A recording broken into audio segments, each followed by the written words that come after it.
Всем привет, с вами Ганзи, и это новая часть сюжета «Цепи судьбы». В связи с последними событиями, которые я оповестил в своей вкладке сообщества на YouTube, что типа YouTube вообще в принципе хочет вырубить монетизацию, я находился в полнейшем шоке и не знал, как быть. Да, вроде YouTube сейчас еще платит за то, что вы смотрите с VPN и с другой стороны ролики, но спонсорство и все остальные фишки YouTube вырубил. Поэтому если вы спонсор, то лучше вместо спонсорства сейчас донатьте, ибо за спонсорство я получаю ровным счетом ничего. На донат сейчас ссылка в описании. Каждого донатера я буду выводить также в свиток почета в новых видео. Пока спонсоры есть, я все равно буду их показывать, а также буду показывать второй свиток, в котором находятся отличившиеся люди, задонатившие на серию, например. И вот, собственно говоря, я провел стрим, в котором вы не просто собрали на 15-ю серию, а еще и на часовую, с чего я, конечно, удивился. Вы красавчики, вы молодцы, спасибо вам за поддержку, и вот вам часовая серия. Остальные, кто не участвовал в этом, можете сказать спасибо вот этим вот людям, которые поддержали и поспособствовали выходу 15-й часовой серии этого сюжета. Надеюсь, мы друг друга поняли. Я держусь как могу, стараюсь, несмотря на ситуацию. Ситуация очень плачевная, но мы едем дальше. Цепи судьбы, 15-я часть.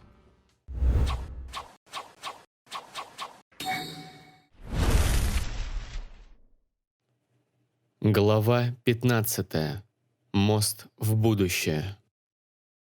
Мы двигались к нашей цели. Путь через леса, наполненных ловушками, был весьма утомителен. Но сил во мне было хоть отбавляй. В этот раз Какаши не жаловался на то, что я очень медленный и несобранный. В основном он говорил с сенсеем Ирин. Лишь раз вскользь сказал, что сегодня важный для него день. Продолжая свой путь, мы шли через поле. Яркая зеленая трава, освещаемая лучами полуденного солнца. Легкий ветерок, пение птиц. Все это хоть и на мгновение, но успокаивало тревогу внутри меня. С этого дня Какаши Джонин, как и я. Сейчас боевая мощь Канохи крайне мала, поэтому для увеличения эффективности разделимся. Я пойду один, а Какаши с Рин и Обита. «Кстати, ты подготовил подарок для Какаши, Обита?» – спросила Рин, смотря на меня через плечо. Я молча кивнул, чтобы Какаши не знал, каким же был мой ответ. В прошлой жизни я был так зол на него, что попросту забил на подарок в честь успешной сдачи экзамена. Но сейчас все иначе. Мы остановились. Минато-сенсей достал свой кунай с меткой бога грома и передал Какаши. «Вот мой кунай. Он немного тяжеловатый, особой формы, но когда привыкаешь, его очень удобно использовать». Подарок сенсей имел и практическое назначение для него самого. Он прекрасно мог переместиться к нам с помощью своей техники. Так он решал для себя сразу две проблемы. «Спасибо», — ответил Какаши и повертел в руке орудие. «А это от меня», — радостно сказала Рин, вытаскивая из рюкзака коробочку. «Специальная личная аптечка. Она была улучшена, поэтому ей легко пользоваться». «Спасибо», — монотонно ответил он, после чего Какаши протянул руку в мою сторону. Рин смотрела на меня в ожидании того, что же я придумал. Моя рука полезла в сумку и нащупала повязку. Я крепко сжал ее, а затем отпустил. Нет, просто... не могу сейчас этого сделать. «Ну, чего застыл-то?» – нетерпеливо проговорил Какаши. «А? Ну, знаешь, он еще не готов. Подарю после миссии». «Фу, ну и ладно. Вряд ли ты сможешь подарить мне что-то ценное. Все, что ты можешь предложить, лишь набор ненужного багажа». Все те же слова, что и тогда. Даже несмотря на то, что мои действия отличаются, его реакция все та же. Рин и сенсей с опаской смотрели на меня. Они знали, что в таких ситуациях мы были как кошка с собакой. Вечно ссорились и цеплялись друг к другу. Но я был не в настроении реагировать на его остроты, поэтому просто сказал: «Ха, наверное, да. В любом случае, надеюсь, тебе он понравится. Я Обита Учиха, и обещаю это». После этого я улыбнулся и сделал пару шагов вперед. Рин выдохнула, но Какаши был настроен решительно и спокойно проговорил: клан Учиха — это ведь лучший из лучших. Так я считал до встречи с тобой. Я развернулся и схватил его за ворот. Мои глаза были полны ярости, но спустя секунду я осознал свой промах. Не знаю, что на меня нашло. Минато-сенсей положил руку на мое плечо и строго сказал: «Итак, могу я теперь объяснить наше задание?» «Да, конечно. Простите, учитель», – ответил я сквозь зубы, опуская Какаши, который спокойно стоял на месте. Мы отошли к ближайшему камню. Минато взял карту и начал указывать пальцем по определенным участкам. «Мы почти на линии фронта. Сейчас страна Земли совершает нападение в скрытую деревню Травы. Разумеется, наши враги – шиноби скрытого камня. Разведка доложила, что там сосредоточено более 1000 единиц неприятеля. Они продвигаются намного быстрее, чем раньше. Если мы не поторопимся, их поражение – лишь вопрос времени», – сказал я, указывая на границу между страной огня и деревней Травы. «Именно, Обита, как с языка снял», – похвалил меня Минато. Я просто проговаривал слова, которые сенсей использовал в той жизни. Мне хотелось скорее закончить брифинг. «У них наверняка эффективная система поддержки», – задумчиво отметила Рин. «Цель нашей миссии – мост Канаби. Необходимо отрезать поддержку от основных сил», – сказал Минато. «Значит, тайная вылазка?» – спросил Какаши. «Именно.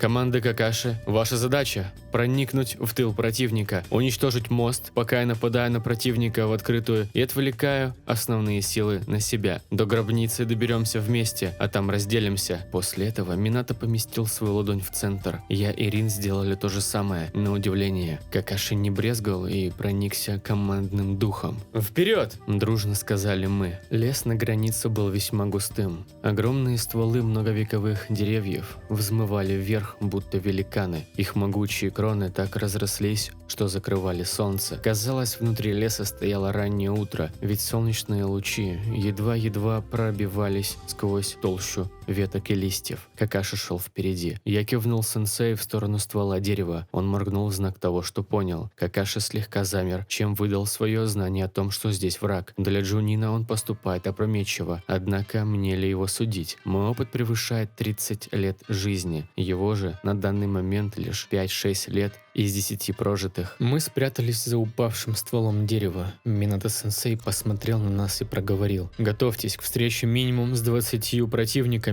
«Вроде того, сенсей, я пойду первым, прикройте меня», – сказал Какаши. «Это риск», – тут же озвучил я мысли остальных. «Я капитан на этой миссии, Обита, а не ты, поэтому исполняй приказы. Вдобавок теперь я использую новую технику». Какаши сложил печати. Обезьяна, дракон, крыса, птица, бык, змея, собака, тигр, обезьяна. Я слегка наклонился за спину Рины, с помощью шрингана скопировал технику. В руке Какаши сосредоточился сгусток молнии, что издавал звук, похожий на крик птицы. «Время пришло! Стой, это небезопасно!» – строго проговорил Минато. «Сенсей, разве не я капитан на этой миссии? Команда обязана подчиняться приказам капитана, ведь так?» С этими словами он понесся вперед. «Учитель!» – сказал я. «Помогите ему, эта техника явно лишена контроля. Если он оступится, то тут же погибнет. Я и Рин справимся. Ты уверен?» «Да!» В эту минуту позади меня из земли начал вылезать клон. Я, не глядя, чисто машинально ударил его кунаем. Минато удивился, но удостоверился в моих словах. Ринувшись на выручку Какаши, на Рин напали двое. Я резко подскочил и, увернувшись от первого, уничтожил их одновременно броском сюрикена в живот. «Спасибо, Обита», — сказала Рин, не теряя бдительности. В это время Минато уже спас Какаши и расправился с разведчиком. Я осмотрел территорию и удостоверился, что врагов нигде нет. Минато кивнул мне, что все в порядке, что и следовало ожидать. Этот придурок вновь получил травму. Даже выигранные мной секунды не помогли уберечь его. Черт, Рин уже залечивала его рану. «Какаши серьезно ранен. Нужно отступить и разбить лагерь. Со мной все в порядке». Я усмехнулся. «Ха, ты наплевал на приказы сенсея и сам чуть не погиб. Хорош, капитан, ничего не скажешь». Какаши холодно посмотрел на меня и ответил: «Я не собираюсь выслушивать нравоучения от жалкого нытика из клана Учиха, который чуть не обоссался от страха». «Какаши, хватит!» – строго проговорил Минато. В той жизни он отчитал нас обоих. Сейчас, видимо, расклад иной. «Какаши, правила это, конечно, замечательно, но на них свет клином не сошелся. Шиноби порой сенсей принимает решение, исходя из ситуации. А что касается Обита, он сделал все правильно. Более того, он взял часть клонов на себя, чтобы я успел прийти тебе на выручку. Именно Обита понял, что твоя техника имеет слабость, поэтому больше не используй ее, ведь ты не успеваешь среагировать и можешь легко попасть под удар, без возможности уклониться от атаки противника. Это незавершенная техника. Прежде чем мы разойдемся, я скажу еще раз. Главное для шиноби – работа в команде. Какаши посмотрел на меня с явной неприязнью. Он считал, что я обязательно проявлю слабость. Так бы и было, будь я тем Обита Учиха. Но он погиб. И вместо него в этом мире теперь я. Рин грустно опустила голову, из-под лобья она смотрела на меня, будто прося, чтобы я помирился с Какаши. Я же просто посмотрел на сенсея и кивнул. Наступил вечер, мы разбили лагерь и распределили дежурство. Рин отдала все свои силы, чтобы срастить ткани Какаши в кратчайший срок. Поэтому я и сенсей вызвались дежурить первыми. Полумесяц сверкал на небе. Прибывающая луна прекрасна в это время года. Минато сидел на камне и медитировал. После очередного кошмара, что до сих пор тревожили меня, я поднялся и сел рядом с учителем. Мы не говорили несколько минут. Тогда тот Обита завел беседу, но каждый диалог из прошлого лишь сильнее режет сердце, как бы сообщая о приближении неминуемого. «Все еще на ножах, да?» – неожиданно промолвил Минато, не открывая глаз. «А? О чем вы, сенсей?» – удивился я такому повороту. «Твои взаимоотношения с Какаши. После твоего решения не сдавать экзамен на Джоунина, он стал с тобой чаще ссориться». «А, вы об этом? Пожалуй, я просто привык и не замечаю. Он считает меня ленивым и ни на что не способным придурком. Но это не так, и я в этом убедился». «Ой, Минато-сенсей, вы переоцениваете меня», – ответил я, потирая затылок. «Обита», – серьезно спросил учитель, – «как давно пробудился твой Шаринган?» Я был так шокирован, что потерял дар речи. Его слова были словно острие клинка. «А о чем вы? Я понимаю твои опасения. Уверен, на это есть причины, но можешь не волноваться. Я никому не скажу». Я выдохнул. Затем снял очки и положил их на камень, на котором мы сидели. Закрыв глаза, я активировал Шаринган и показал его сенсею. 3 томоя? Значит, он появился давно. Да, насколько? Очень. Понятно. Я всегда пытался понять, что же кроется за твоими грустными и уставшими глазами, Обита. Но сколько бы ни пытался найти ответ, ни на шаг не приблизился. Наверное, я очень плохой наставник, раз не могу даже узнать о том, что происходит с моими учениками. Сенсей, вы замечательный человек, поверьте мне. Я знаю, насколько сильно ваше желание защитить то, что дорого. Мы все это знаем». «А, вот как? Ты умеешь ободрить, Обита», – неловко засмеялся Минато. «Я стараюсь. Сенсей, расскажите мне, как вы узнали о моем Шарингане, а я взамен поделюсь с вами его происхождением». Минато кивнул. «Я заметил его еще во время второго этапа на ранг Чоунина. В ситуации с Генмой? Да, многие из Джоунинов проигнорировали этот момент, списывая на физическое воздействие с твоей стороны. Но я прекрасно понимал, что за способность была применена. Кто еще об этом узнал? Нет, я не пытался распространяться об этом. Не подумай. Почему-то мне сразу показалось, что раз в открытую ты этим не пользуешься, значит хочешь скрыть. «Спасибо вам огромное», – сказал я, склоняя голову. «Прошу, продолжайте». «А, да, конечно. Второй раз я окончательно удостоверился, когда краем глаза увидел, как ты наблюдаешь за техникой Какаши. Ты ведь скопировал ее?» «Угу. Но ты сам видел ее опасность. Так зачем тебе это?» «Потому что главная ее проблема связана со скоростью реакции владельца. Благодаря Шарингану я нивелирую этот минус». То есть получаешь полный контроль. Именно. Обита, это весьма продумано. Я все еще считаю, что ты должен быть Джоунином. Вы слишком добры. Легко рассуждать, когда мы сидим вот так, беззаботно, глядя в ночное небо. В бою требуются иные качества. Я просто не готов. Пока что.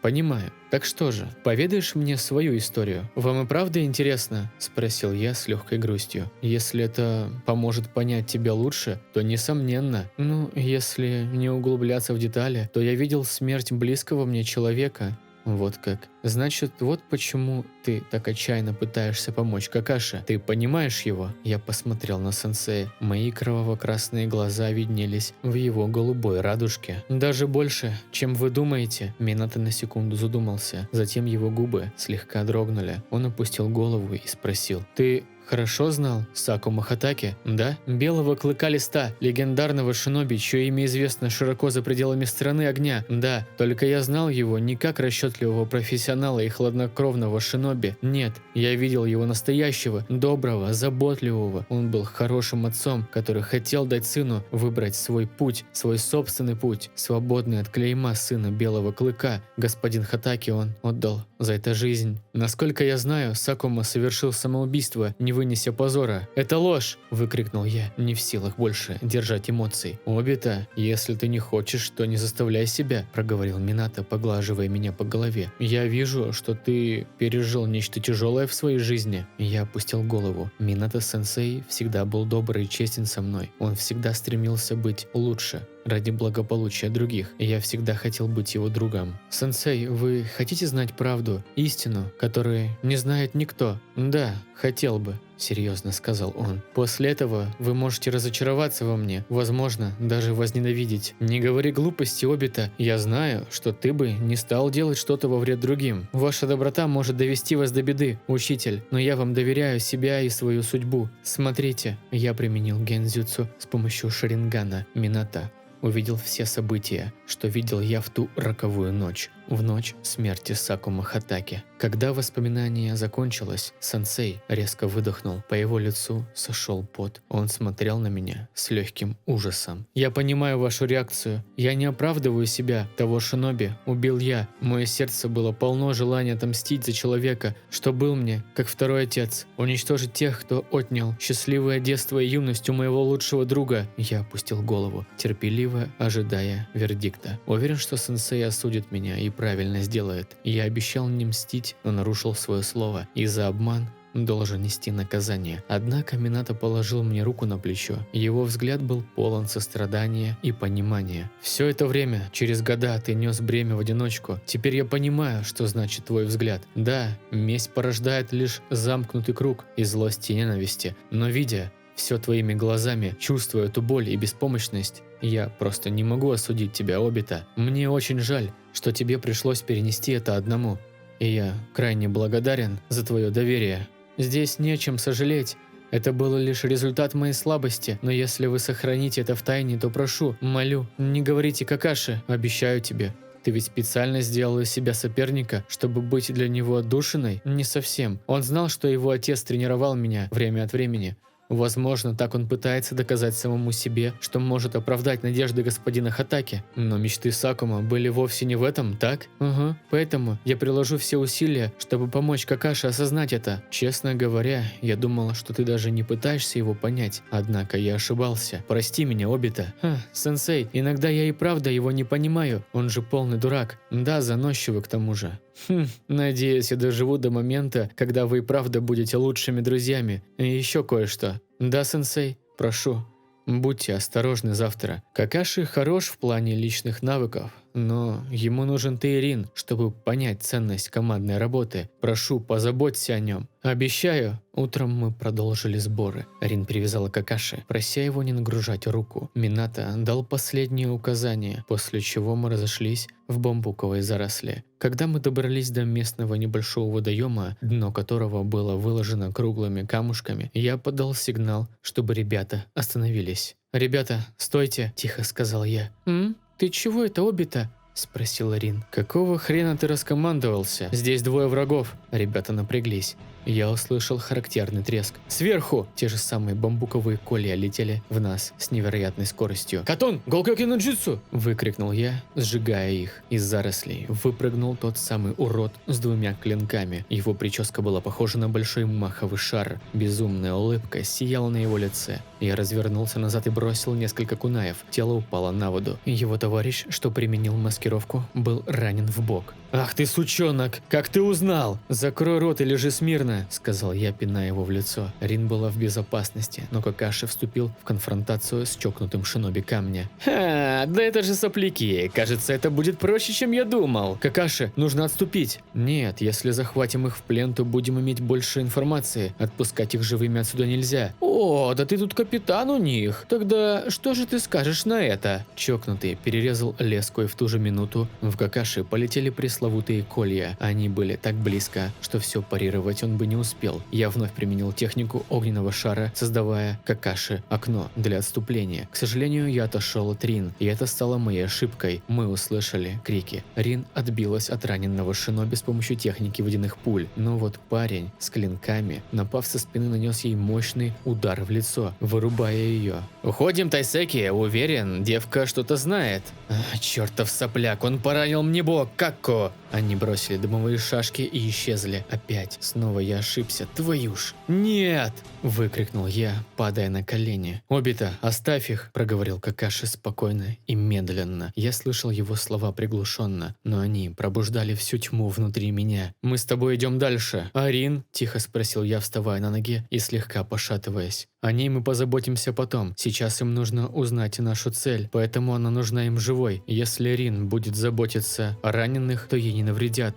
Однако враг может узнать о нашей цели и усилить охрану. А если... Они просто шестерки», — повторял я свои реплики из той жизни, все больше убеждаясь в схожести сценария. «То мы должны помочь ей прямо сейчас. Это важнее задания». «Выполнение задания», — начал Какаши. «Для шиноби важнее всего», — закончил я. «Хорошо, что ты понял». «Нет, вовсе нет, просто убедился». «В чем?» «В том, что за все это время ты ни капли не изменился, как бы мы ни старались. Спрошу в последний раз.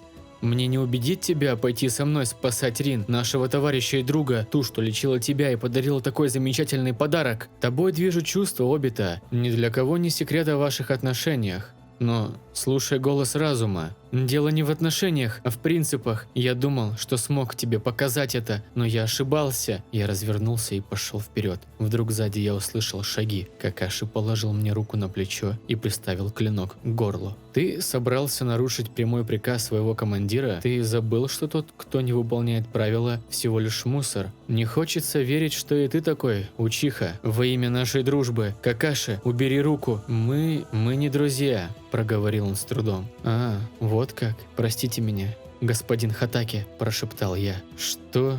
Что ты сказал?» Я активировал шаринган, выбил из рук Какаши его клинок и нанес быстрый, но не очень сильный удар в подбородок с разворота. «Глаза!» – процедил Какаши, вытирая кровь из разбитой губы. «Когда ты успел? Прежде чем я тебе скажу, слушай меня. Ты всю жизнь пытался обогнать меня с первых чертовых дней. Не знаю, за что ты меня так ненавидишь, но прости, слышишь? Прости.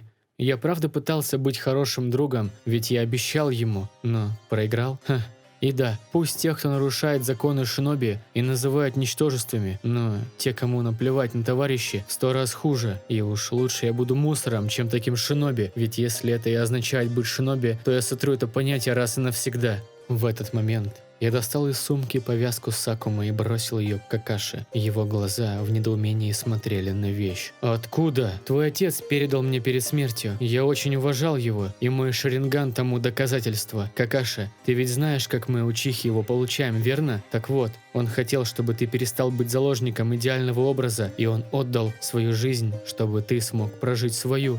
«Он убил себя из-за позора!» «Нет, он хотел жить до последнего, но ему не оставили выбора. Больше я ничего не скажу. Ты можешь кичиться своей уникальностью, гордиться, что получил ранг Джоунина в 10 лет, но если ты не понял главного за все это время, что мы были командой, то мне не о чем с тобой говорить». И я развернулся, выдохнул и отправился спасать Рин. Теперь, когда я изменил ход истории, поддавшись своим эмоциям, сказав правду тому, кого считаю другом, я готов принять последствия, даже если это будет моя смерть, лишь бы спасти их всех, лишь бы успеть.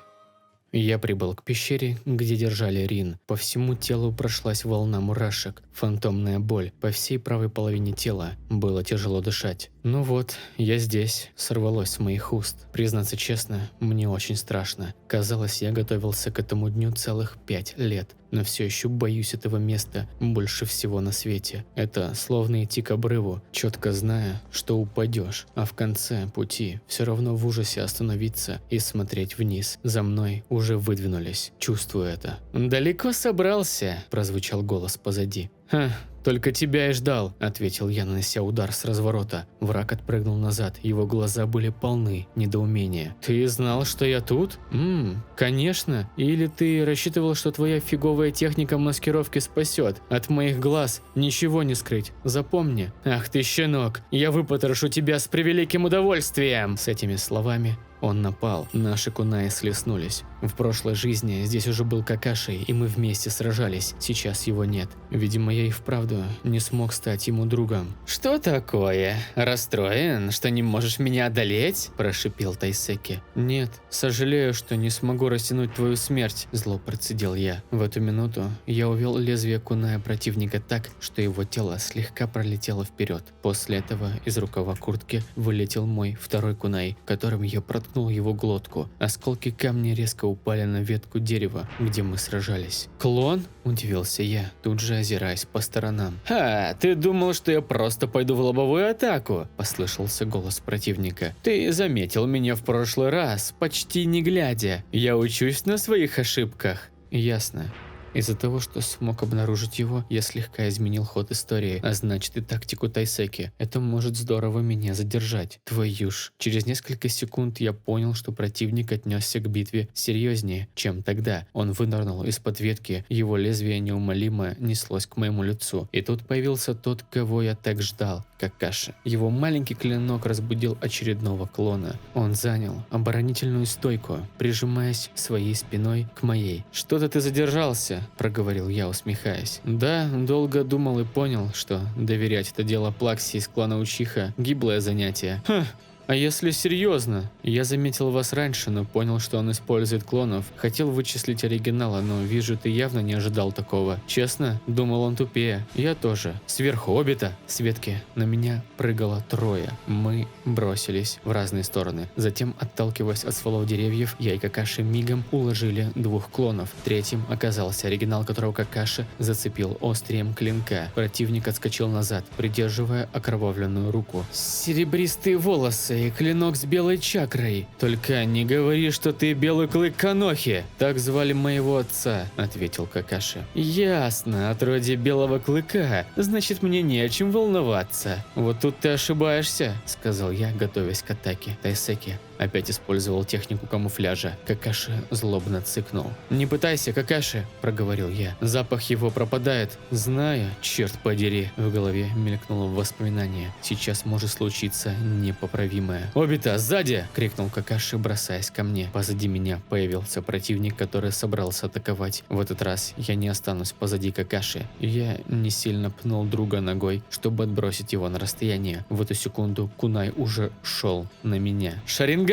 С ладони капала кровь, но я успел поймать его. Лезвие куная болезненно рассекало плоть на правой ладони. «Ты, мелкий сученыш, умри уже!» – рычал Тайсеки, который давил на меня все сильнее и сильнее. Тут же его клон вынырнул из-за спины. На лице блистала мерзкая улыбка. Он вытянул руку вперед, намереваясь воткнуть мне лезвие в глазницу. Благодаря Шарингану я заметил это и отклонил тело с головой назад. Но даже этого бы не хватило, если бы не одно «но». Очки, которые мне подарила Рин. После битвы с Гаем она дала мне еще одну пару. Она всегда меня оберегает.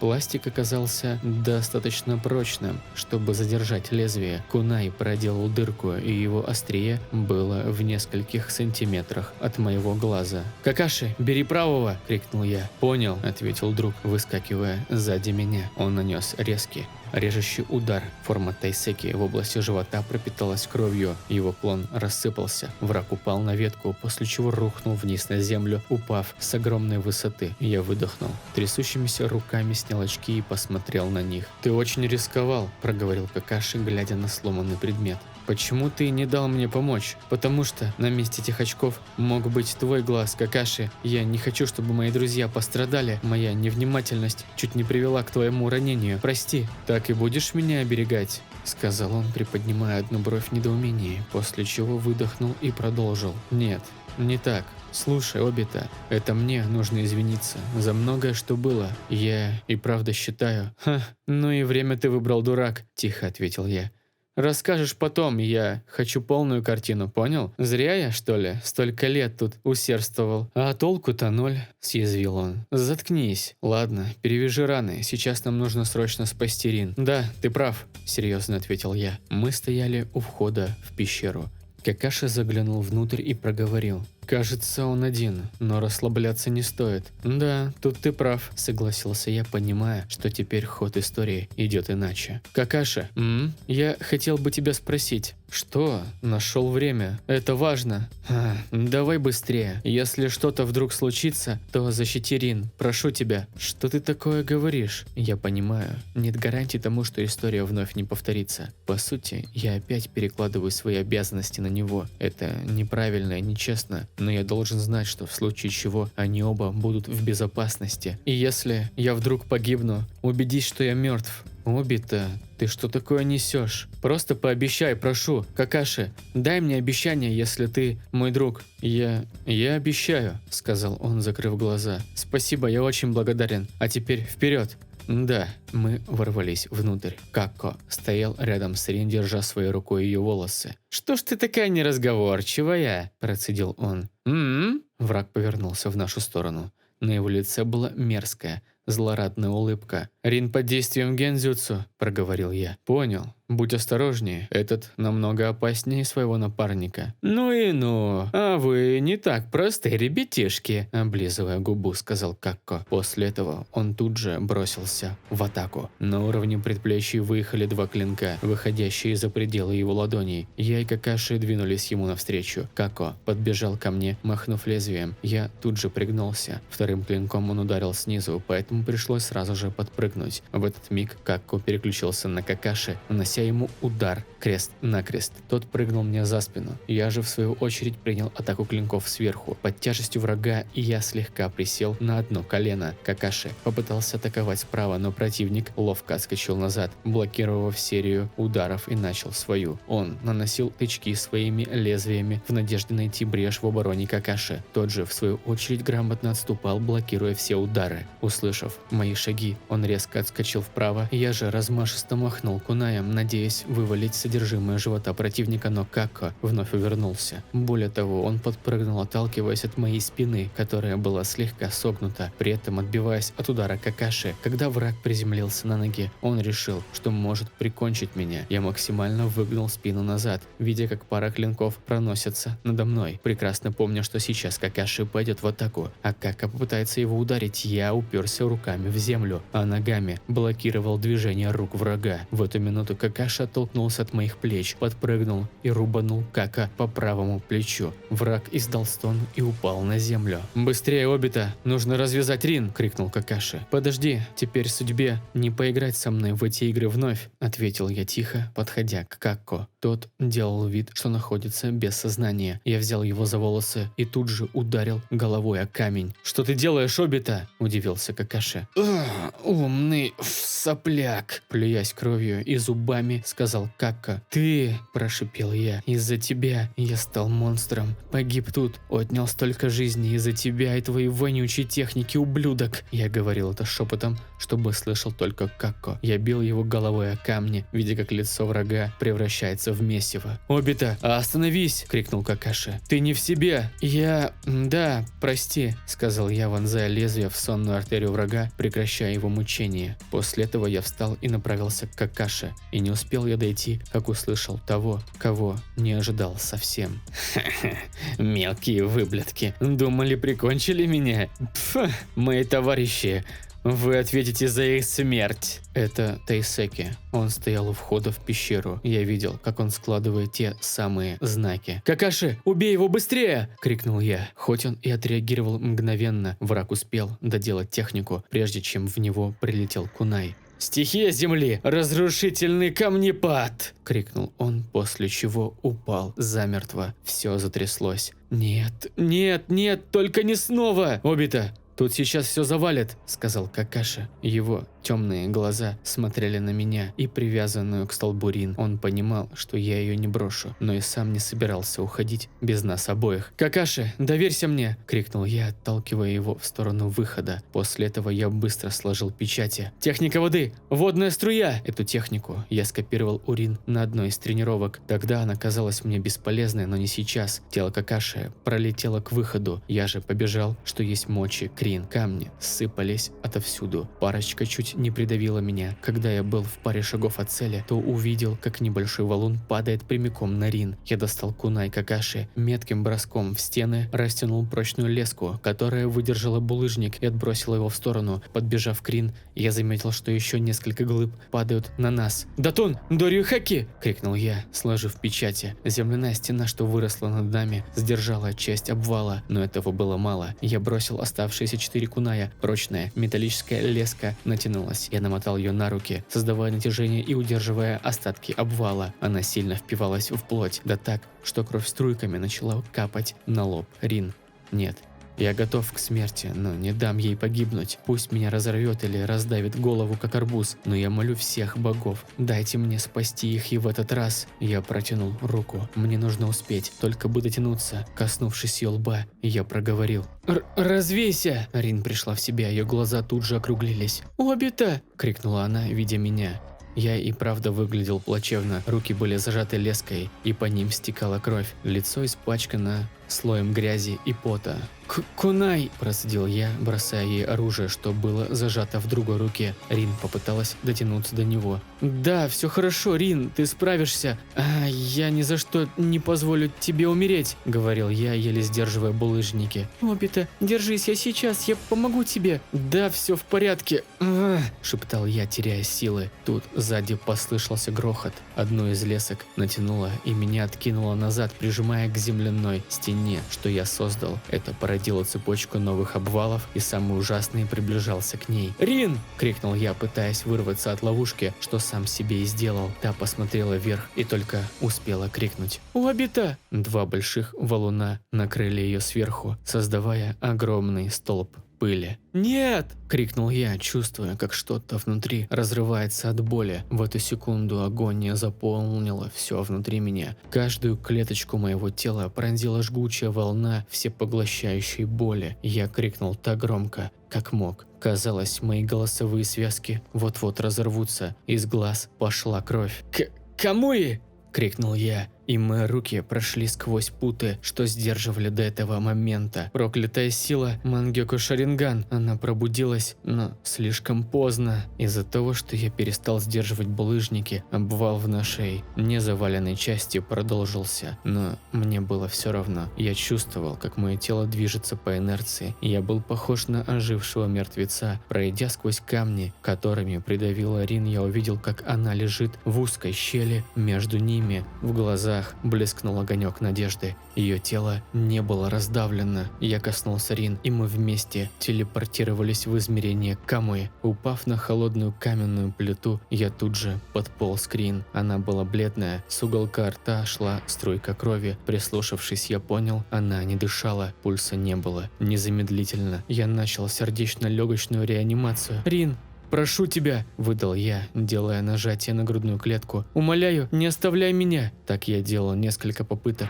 безрезультатно. Обессилев, я упал рядом с ней, что есть мочи, сжал ее ладошку. Слезы бежали по щекам неумолимым потоком, обжигая кожу. «Я ведь просто хотел спасти этот мир, а не смог. В итоге даже любимого человека защитить. Все как тогда. Прошу тебя, Рин, не уходи!» Все было как в бреду. Мысли путались. Я наклонился над ее лицом, целуя холодные губы. В этот момент я почувствовал, как ее рука сжимает мою ладонь. Я чуть не посидел от страха. Тут же приложил ухо к ее груди. «Бьется! Оно бьется!» Сердце Рин сначала слабо, а потом все сильнее набирало обороты. Кожа постепенно приобретала нормальный оттенок. Через несколько минут она открыла глаза. Я же сидел рядом, еще крепче сжимая ее ладонь. «Я умерла?» – тихо спросила она. «Нет.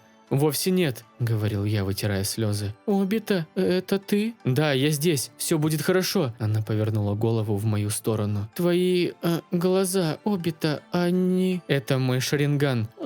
я так рада», – улыбаясь, проговорила она. «Тише, тебе нужно прийти в себя». «Не переживай», – сказала она, поглаживая меня по щеке ладонью. «Знаешь, я так боялась, что никогда не увижу тебя. Я попала в место, где все переливалось тысячью, нет, сотни тысяч разных цветов. Там нет ни неба, ни земли, а вокруг будто бы была пустота». В груди резко защемило. Я знал, о каком месте она говорит. То, откуда я прибыл. «И мне было ужасно страшно и одиноко», – продолжила она. «Но тут резко из ниоткуда появилась я же сама. Не знаю, как это объяснить. Другая я. Она была очень ласковой, приветливой и крайне взрослой. Взрослее, чем я. Хоть мы выглядели одинаково, но, слушая ее, мне стало понятно, как велика разница». «Вы говорили?» – прошептал я. «Да».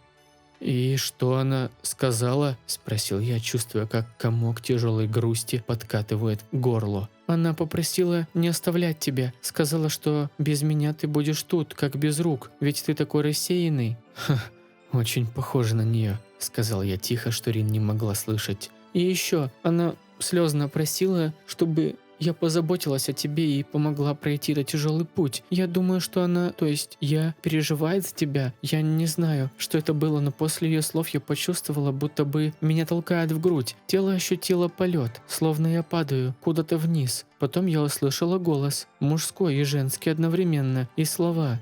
«Да будет так, Рин Нахара». Темнота, и вот я тут. Голос. Существо, оно не успело помешать Рин помочь самой себе. Наверняка оно обращалось к той Рин, потому что она нашла способ воспротивиться самому божеству, если оно таковым является. Черт, я надеюсь, она в порядке. Сколько же еще ты готова жертвовать ради дурака вроде меня, Рин? «Как думаешь, Обита?» – начала она, принимая сидячее положение. «Это было правдой? Потому что мне кажется, что я ощущаю Турин внутри себя. Где-то в глубине души она придает мне сил». «Не знаю», – соврал я, поглаживая ее щеку. «Может, это просто видение, так или иначе, но ты здесь, и благодарю мироздание за это». «Как же я могла тебя оставить? Вы с Какаши без меня тут друг друга поубиваете, не так ли?» Да нет. Кстати, где он? И что это за место?» «Это измерение Камы. Я потом тебе объясню. А Какаши он... Черт, Какаши в беде!» «А?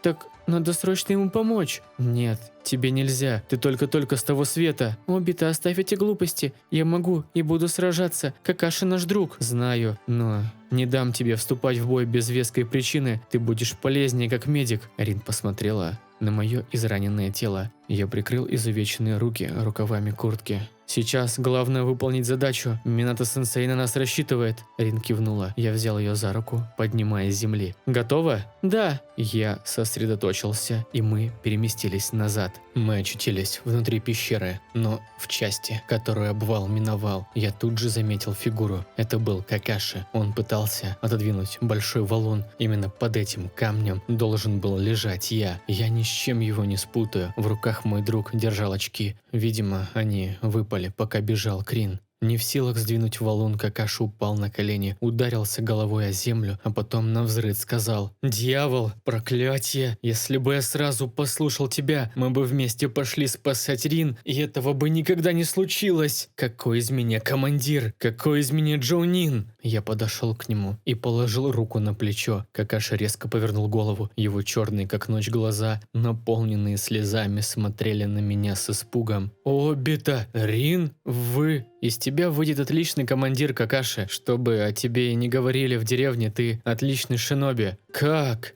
«Я потерял след вашей чакры тут. Потом расскажу. Мой подарок, он еще у тебя?» «Да. Можно?» Какаши, который был в шоке, не сопротивлялся моим просьбам. Я взял повязку его отца и привязал к плечу друга. «Вот, так ты выглядишь более грозно. Даже на Джоунина похож. Надеюсь, это не станет для тебя бесполезным багажом». «Что это?» – вопросила Рин, выглядывая из-за моего плеча. «Повязка моего отца. Обита отыскал одну и подарил мне», – сказал Какаши, краем глаза смотря на меня. «Так значит, у тебя все-таки был подарок. Я-то уж думала, что ты решил отпинаться ерундой». «Ха, Рин, ну не говори так, без ножа режешь», – проговорил я, чувствуя стыд. Тут же Какаши бросился к нам и обнял. «Ребята, простите меня, я был ужасным командиром, товарищем, другом. Я так зациклился на себе и правилах, что чуть не потерял самых близких мне людей». Пока Какаши нас обнимал, я смотрел на тот самый камень. Тело вновь почувствовало боль, будто бы вся правая половина в одну секунду потеряла чувствительность. Какаши отошел назад. Я усмехнулся и проговорил. «Только если ты купишь мне лапши». «А? Ну хорошо, один раз можно». Когда вы подружиться успели? Опять я все самое интересное пропустила», – возмутилась Рин, хихикая. Хоть все и смеялись, но в душе у меня была буря. Я жив. Я выжил. Там, под булыжником, должно было лежать мое тело, которое скоро завалят камнями. Мой друг должен был потерять глаз, а затем получить шаринган как подарок. Но сейчас все иначе. Я не могу поверить в это, и меня охватывает неописуемый страх. Страх неизведанного. «Давайте выбираться», – сказал я, чувствуя, что сейчас и сам заплачу. «Ага, мы все еще должны выполнить миссию». Сказав это, Какаши применил технику земли, пробивая верхний свод. Солнечный свет ударил нам в лицо. Ребята вылезли первыми. Я же задержался, смотря на собственную могилу. Образ того меня лежал под завалом. Вдруг он промолвил. «Этого мы хотели, не так ли?» «Да», – ответил я. Немного странно, что все так повернулось. Теперь же все будет хорошо?» Окровавленная половина тела лежала под камнем. Его лицо было очень счастливым, несмотря на всю ситуацию, что он переживает сейчас. Я надеюсь, прошу тебя, сделай то, чего не смог я, защити их. Я обещаю.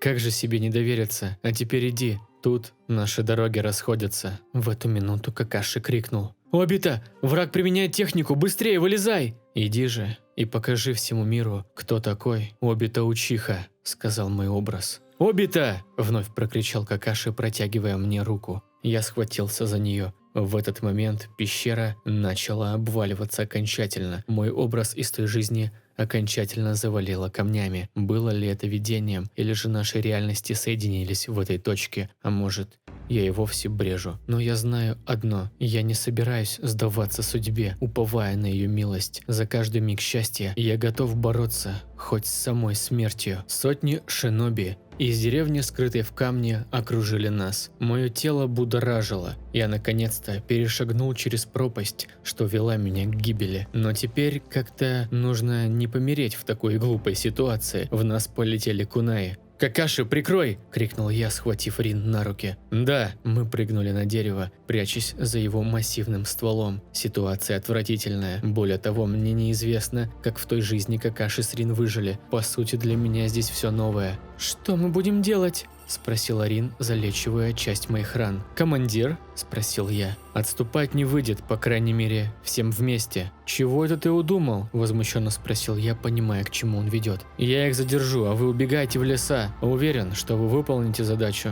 «Так не пойдет», – сказал я. «Обита, я приказываю тебе», – холодно сказал Какаши. «Опять в глупого капитана решил поиграть? Не выйдет, мы одолеем их». «Как? Их там больше сотни, а нас трое. Как только мы выйдем из-за ствола, нас прикончат. Разве тебя гением зря прозвали? Давай, думай!» Какаши приложил руку к подбородку. В дерево полетели камни. «Черт, быстрее, они начинают окружать». «Я пытаюсь». «Есть, придумал. Излагай». «Есть лишь одна техника, что может поразить множество противников на большой скорости». «Чидори?» «Именно, но есть риск. Не волнуйся, я его компенсирую». «Как?» «Доверься мне». «Хорошо, Бита. Помимо этого, нам нужно создать коридор, чтобы мы смогли развернуться, а также обезопасить Рин». «У меня есть техника воды, а Обита огня. Создав мощную стену пара, можно получить хорошую завесу», – сказала Рин, вставая на ноги. «Отлично. У нас лишь один шанс. Готовы?» – спросил Какаши, помещая руку в центр. Мы удивились, но тут же положили свои и ответили дружно. «Да!» Мы начали исполнять замысел. Рин резко выпрыгнула из-за ствола и под прикрытием применила технику водной струи. Я же применил струю огня. Схлестнувшись на земле, образовался густой пар. Туда я и Какаши приземлились. Рин же спряталась, но обещала прикрывать со спины. «Обита, я готов!» – крикнул Какаши, держа руку полную молний. А теперь беги на врага. А? Меня же убьют. Верь мне. Ладно, но если я помру, то на том свете прокляну всех учих. Какаши побежал вперед. Я собрался с силами и сказал: «Камуи!» После этого пронесся вперед Какаши, вонзая кунай в глотку шиноби, что хотел метнуть в него сюрикен. «Мальчишка телепортировался, убейте его скорее!» – крикнул второй. Он попытался меня ударить, но его рука прошла насквозь. «Чего? Умри!» – произнес я, вспарывая ему живот. Между тем Какаши уничтожал своих противников. Многие враги отвлеклись на меня, применяя различные техники, но, к их сожалению, моя способность позволяла с легкостью избегать урона, но чакра была не бесконечной. Я переместился к Какаши, его запас чакры тоже почти иссяк. Мы стояли спина к спине, нас потихоньку окружали шиноби. Множество сюрикенов полетело с разных сторон. «Водяные пули!» – выкрикнула Рин, сбивая большую часть орудий. Она тут же прыгнула вниз, вставая рядом с нами. «Рин, ты же должна была сидеть в безопасном месте!» «Вот уж нет, я не могу позволить вам умереть, ни как ниндзя-медик, ни как ваш друг!» «И когда ты стала такая упрямая?» – проговорил я, тяжело дыша. «Все это твое дурное влияние», – съязвил Какаши. «Это твои последние слова, Какаши?» Какаши достал кунай, что подарил Минато, и метнул орудие во врага. Его с легкостью отбили с помощью техники, но тут мы увидели ослепительную желтую вспышку. Противники один за другим вскрикивали и падали замертво. «Ха, кажется, я узнаю, кто это», – проговорил я, смотря на Рин и Какаши. «Нужно помочь сенсею», – ответил Какаши, но тут же упал на колено. «Какаши!» – встревоженно отреагировала Рин. «Техника земли! Земляной валун!» – крикнул шиноби камня, бросая его в нашу сторону. Он был настолько большим, что расколоть его сил мне не хватит. «Камуи!» – прокричал я, телепортируя каменюгу в свое измерение. «Невероятно, Обита!» – восхитилась Рин, видя, как камень поглощает неведомая техника. «Сила твоего шарингана просто не знает границ!» Я повернулся и посмотрел на них с улыбкой, но тут Какаши и Рин ужаснулись. «Обита!» – начала Рин. «Твой глаз в крови!» – закончил Какаши. Я прикоснулся и понял, что и правда потекла кровь. Голова закружилась, и я начал падать вниз. Удар не почувствовал. Кто-то поймал меня и мягко опустил на землю. Еще несколько секунд, и я окончательно потерял сознание, погружаясь в пучину тьмы. Продолжение следует. Так вот и изменила история свой ход. Да, быть может, вам кажется, что все слишком мило и идеально, но это не так, ведь впереди новый, неизведанный мир, иная история, ход которой теперь имеет тысячи исходов. И как знать, где же может ошибиться Обита? Еще раз хочу выразить свою благодарность всем тем, кто поддержал выпуск новой, да еще и часовой серии материально, донатом. Благодаря вам серия вышла на час. И я думаю, вы все согласны, что эта серия получилась очень крутой и насыщенной. Не забывайте также ставить свои лайки и писать комментарии. Это тоже огромная поддержка, и за это также отдельная огромная благодарность всем тем, кто это делает. Спасибо за внимание, с вами был Ганзи, и еще услышимся.